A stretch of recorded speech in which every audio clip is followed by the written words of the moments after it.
preguntan que si es obligatorio celebrar la misa gnóstica.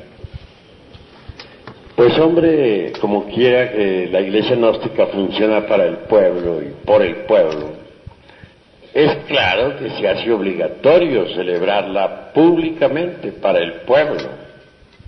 Además, en la misa gnóstica hay incluidos sermones, como ustedes recordarán al asistir a cualquier ritual de misa gnóstica. En esos sermones el sacerdote está obligado a hablar en una forma muy sencilla para el pueblo. Pero que los sacerdotes no cometan el error de hablar en un lenguaje que el pobre pueblo no entienda. Si tienen ganas de hablar asuntos esotéricos elevados, que lo hagan en el círculo esotérico, que lo hagan en tercera cámara o en segunda, pero no ante el pueblo. Creo que el pueblo merece alguna consideración. Al pueblo se le debe hablar sin términos técnicos de ninguna especie, porque el pueblo no entiende tales términos. Se le debe hablar en un lenguaje muy simple, muy sencillo, al alcance de todos. Nunca se debe usar la tribuna para herir a alguien con la palabra. Jamás se debe tratar de ironizar o satirizar en alguna forma al auditorio, al pueblo, a los fieles. La palabra debe salir del corazón, no de los distintos agregados psíquicos que llevamos dentro. Con profundo dolor me doy cuenta que cuando alguien habla, la palabra sale desgraciadamente, no de las profundidades del ser, sino de entre el fondo de cualquier agregado psíquico inhumano.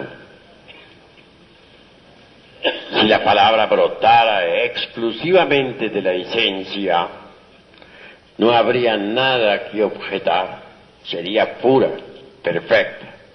Pero las gentes tienen los agregados psíquicos muy desarrollados.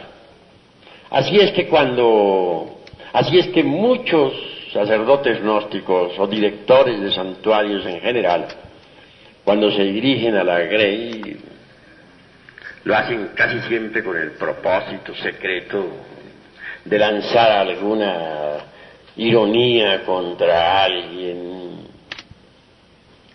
de humillar a alguien, de insultar a alguien, etc.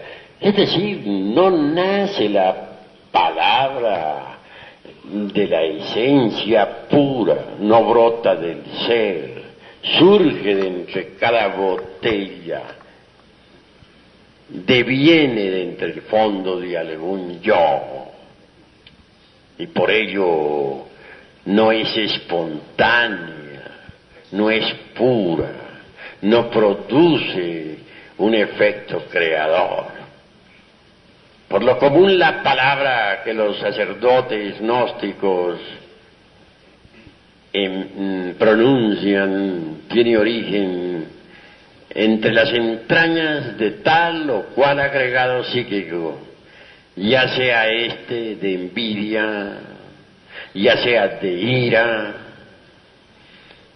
ya sea de amor propio, ya sea de orgullo, de egoísmo, de autosuficiencia, de autoimportancia, de engreimiento, de ambición, etcétera. Mas nunca con dolor veo que surja la palabra espontánea, brotada de entre las entrañas del ser. Y esto es lamentable.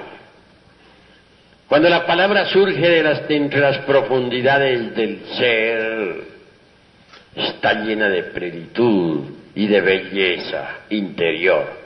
Mas cuando la palabra surge de entre las entrañas de tal o cual agregado psíquico, está condicionada por el mismo, no tiene elasticidad, no tiene ductibilidad, no goza de plenitud, no es íntegra y produce en el ambiente discordias, problemas de toda especie. Los devotos concurren al rito, concurren al lumicial para recibir un bálsamo de consuelo en su adolorido corazón. Mas si se le da a los devotos, en vez de miel, hiel, ¿qué alivio podrían tener? ¿Cómo haríamos para que progresara el movimiento gnóstico cristiano universal? Si proseguimos con esa conducta, esa tendencia que tienen unos y otros hermanos a reaccionar, me parece horripilante, absurda. No son dueños de sus propios procesos psicológicos. Si se les puya, reaccionan. Siempre reaccionan ante todo. No olviden ustedes que en el mundo vivimos y que hay 3 clases de alimento para uno. El primer alimento, ya lo conocen ustedes, la comida. Es el menos importante, parece increíble, pero así es. Prueba de que es el menos importante es que uno puede vivir sin comer muchas veces hasta un mes. Mahatma Gandhi duraba hasta 3 meses sin comer. Ese alimento entra por la boca y va al estómago. La segunda clase de alimento es el aire, la respiración. Se relaciona con las fosas nasales y los pulmones. Difícilmente podríamos vivir siquiera 4 o 3 minutos sin respirar. La gente dura normalmente 1 minuto sin respirar y luego viene un síncope. Gracias a un entrenamiento, por ejemplo, podría uno llegar hasta 2 y 3 minutos, o a 4, que ya sería el máximo de los máximos. Pero son pocos, ¿no? O raros los que llegan a poder vivir 4 minutos sin respirar. Esto nos está indicando que el segundo alimento es todavía más importante que el primer alimento. Por último viene el tercer alimento, que es aún más importante. Quiero referirme en forma enfática a las impresiones. Si la comida no lograra impresionar el organismo humano, pues jamás nos alimentaríamos, no funcionaría el óvulo intestinal, el estómago en general, moriríamos. Si el aire no lograra impresionar los pulmones y la sangre, pues de nada serviría el aire. Así, mis queridos hermanos, este tercer alimento es más importante porque nadie podría existir, ni siquiera un solo segundo, sin el alimento de las impresiones. Ahora bien, todo alimento necesita pasar por una transformación. El alimento relacionado con el estómago, o sea, la alimentación, necesita pasar por una transformación. Esta transformación es factible gracias al sistema digestivo. El alimento relacionado con la respiración tiene como vehículo de transformación a los pulmones. Pero para el tercer tipo de alimento no hay un órgano especial. No hay estómago ni hay pulmones que valgan. Hay que crear ese tercer órgano. Todo lo que nos llega a la mente viene en forma de impresiones.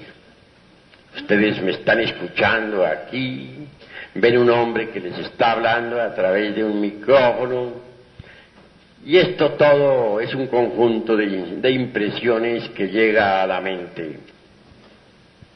Todas las aventuras de la vida, todas las emociones y pasiones, todo lo que nos rodea llega a nosotros en forma de impresiones. El aire se transforma mediante los pulmones. La comida se transforma mediante el estómago. Y aire y comida se convierten en principios vitales para el organismo. Desgraciadamente las impresiones no se transforman. Quedan en la mente sin digerir. Las impresiones sin digerir se convierten en nuevos agregados psíquicos, es decir, en nuevos yoes, y eso es gravísimo. Hay que digerir las impresiones. ¿Cómo? Reflexionemos un poco. Mediante la conciencia superlativa del ser. Normalmente las impresiones llegan a la mente y la mente reacciona sobre las impresiones. Si alguien nos insulta, reaccionamos con ganas de vengarnos. Si alguien nos ofrece una copa de vino, reaccionamos con ganas de beber. Si una persona del sexo opuesto nos tienta, pues sentimos ganas de fornicar. Pero siempre reaccionamos ante los impactos del mundo exterior, y eso es muy grave. En las asambleas he visto cómo se hieren los hermanos unos a otros. Uno dice una palabra y el que se siente aludido reacciona violentamente diciendo una peor. A veces lo que dice no es demasiado grosero, se vuelve sutil, muy decente y acompañado de una sonrisa, pero en el fondo lleva el veneno espantoso de la reacción violenta. No hay amor entre los hermanos.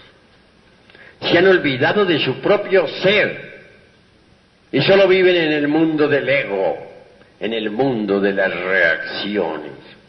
Cuando uno se olvida de su propio ser, reacciona violentamente. Si uno se olvida de su propio ser en presencia de una botella de vino, resulta borracho. Si uno se olvida de su propio ser en presencia de una persona del sexo opuesto, resulta fornicando. Si uno se olvida de su propio ser interior profundo en presencia de un insultador, resulta insultando.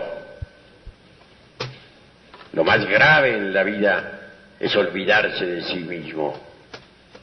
Así que es necesario transformar las impresiones, y eso solamente es posible interponiendo entre las diversas vibraciones del mundo exterior y la mente, la propia conciencia.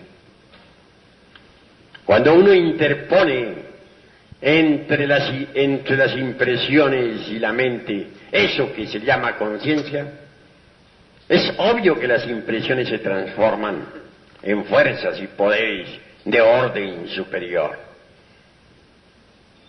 Normalmente las impresiones están constituidas por un hidrógeno muy pesado, el hidrógeno 48.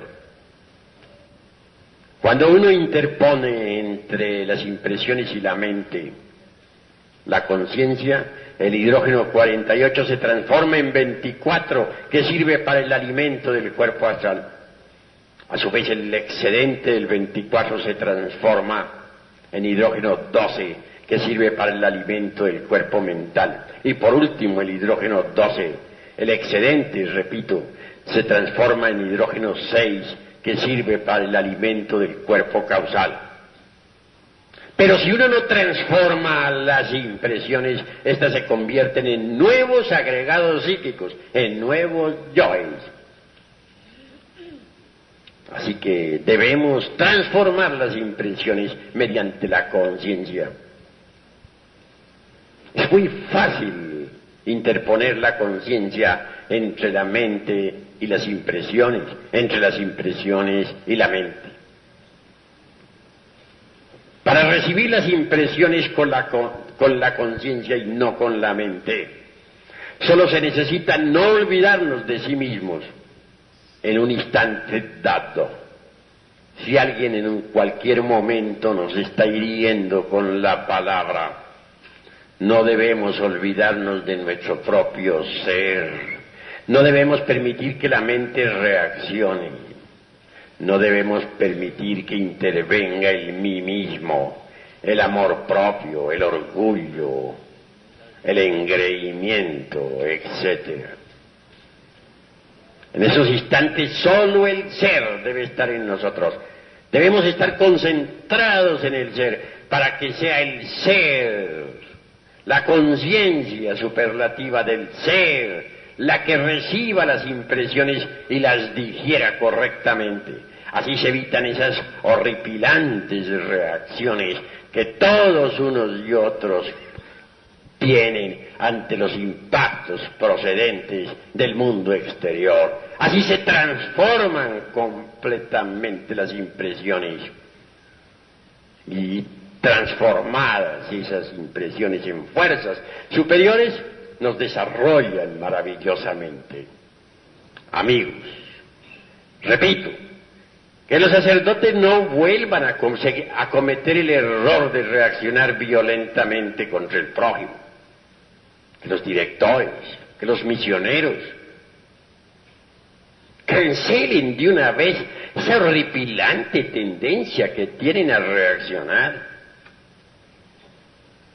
Si alguien dice algo, que lo diga, pero ¿por qué tiene que reaccionar su vecino? Cada cual es libre de decir lo que quiera.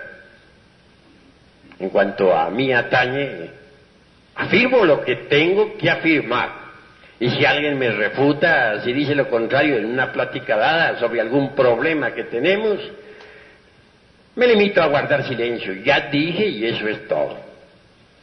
¿Por qué he de querer en cuestiones privadas imponer mi concepto a la fuerza? Eso es absurdo. Eso de querer nuestra opinión o imponer nuestra opinión a la brava no es sino el resultado de las reacciones. Es la reacción misma del ego, de la mente. Y resulta abominable ese proceder que ha formado terribles problemas en todo el movimiento gnóstico internacional. Por aquí, por allá y acullá se utiliza el púlpito para insultar, para herir, para agredir con la mente, con la palabra a otros. Y todo eso está produciendo confusión en el movimiento gnóstico internacional. Hasta aquí mis palabras.